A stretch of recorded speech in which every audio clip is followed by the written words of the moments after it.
Yes, sir. And we back with another one, the biggest freestyle show on the planet with Spin Life. Every week we bringing that heat. Josh Jacobs is here. We not going to talk about it. We going to get straight into it. You already know. All right. Check. Listen. The biggest.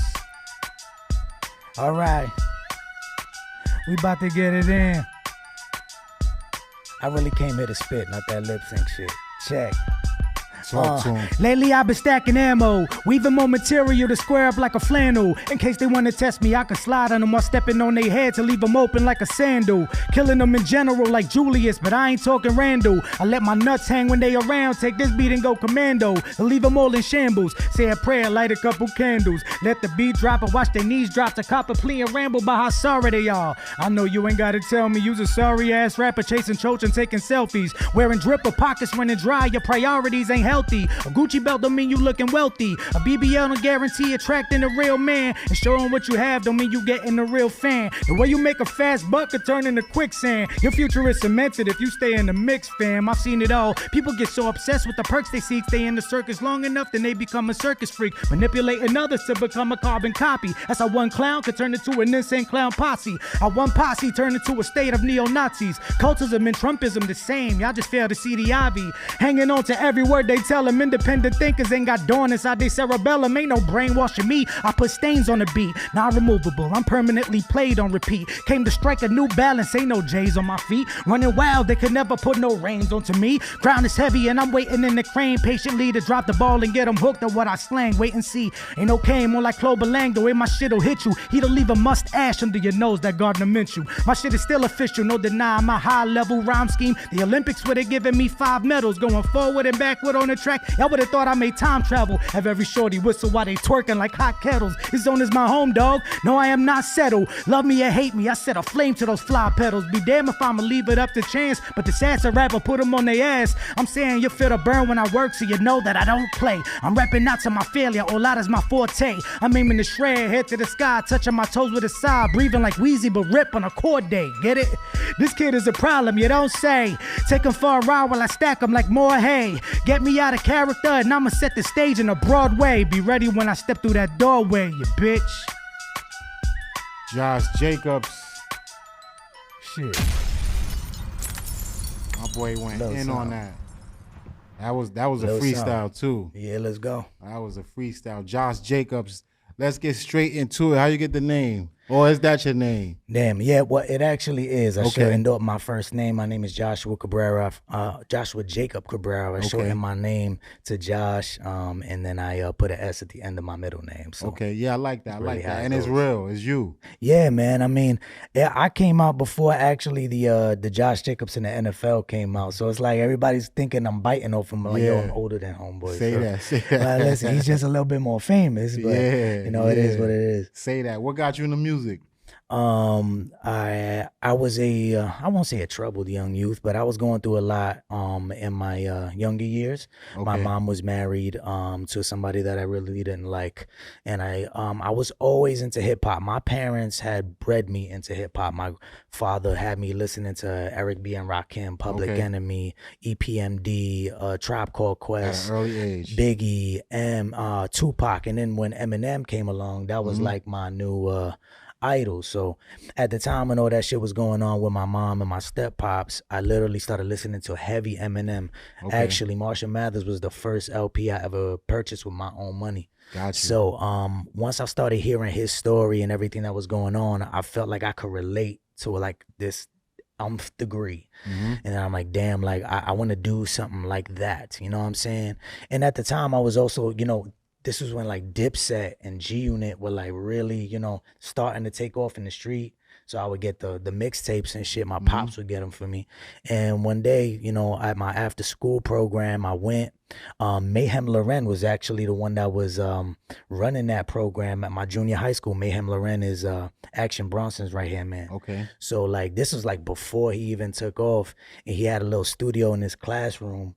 and was teaching me, the ins and outs of it. And then he recorded me on my first song. And from there, I just got the bug, and I was like, yo, this is something that I want to continue doing. So, just doing those freestyles just turned into songwriting, and songwriting turned into going to like a professional studios and doing it like that.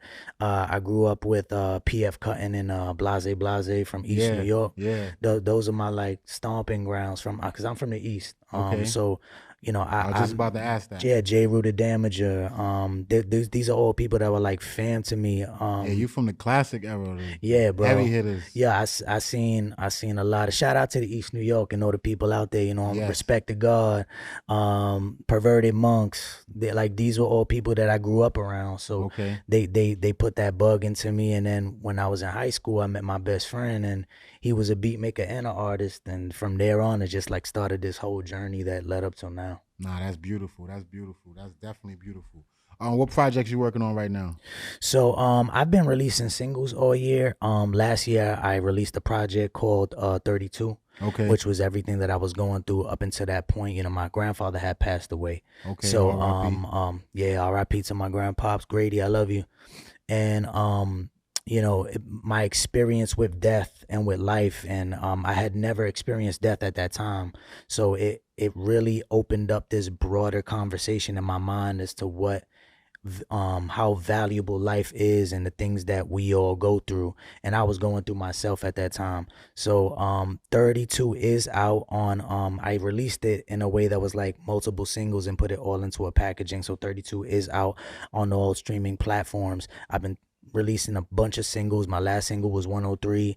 The single before that was Lick Back, and I've been releasing since the top of the year. So I got a bunch of singles out right now. I got more coming.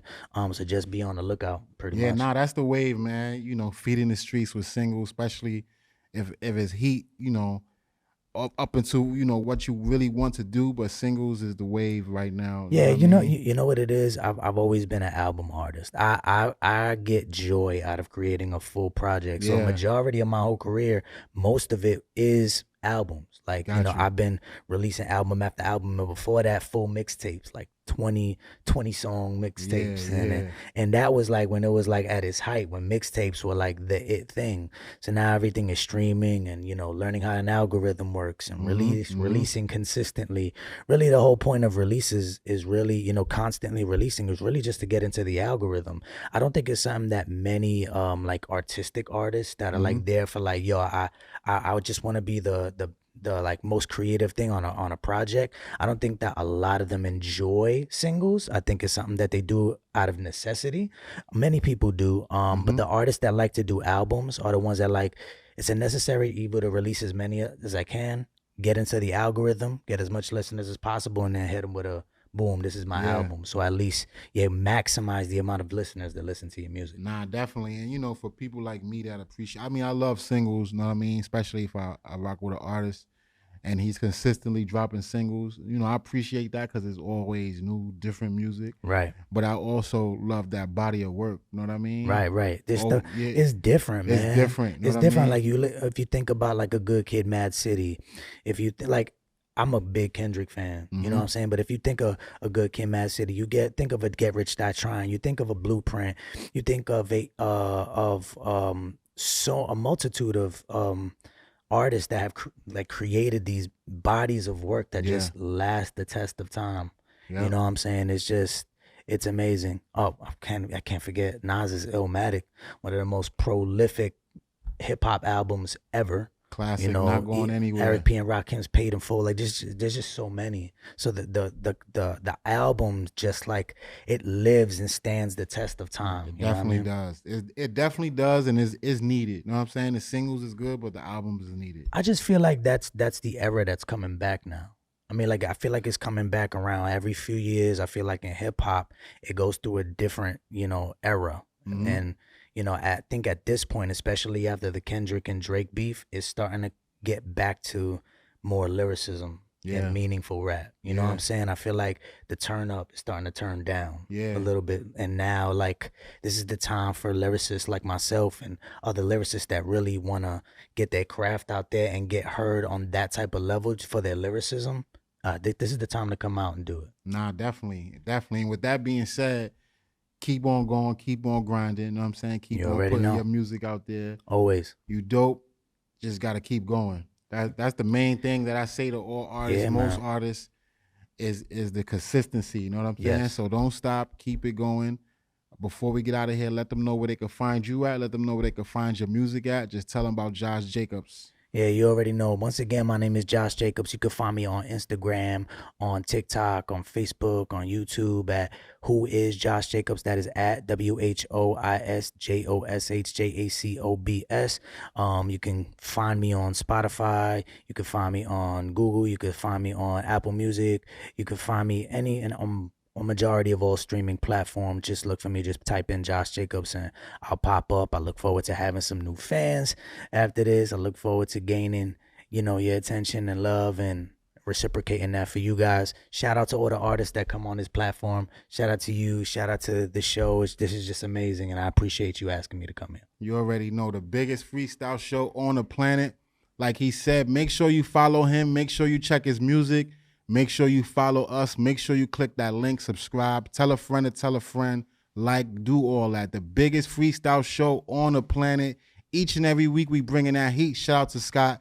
Shout out to the whole staff. Josh Jacobs, thank you for stopping by. Thank you. You already know, man. The biggest freestyle show on the planet. We out. Let's go.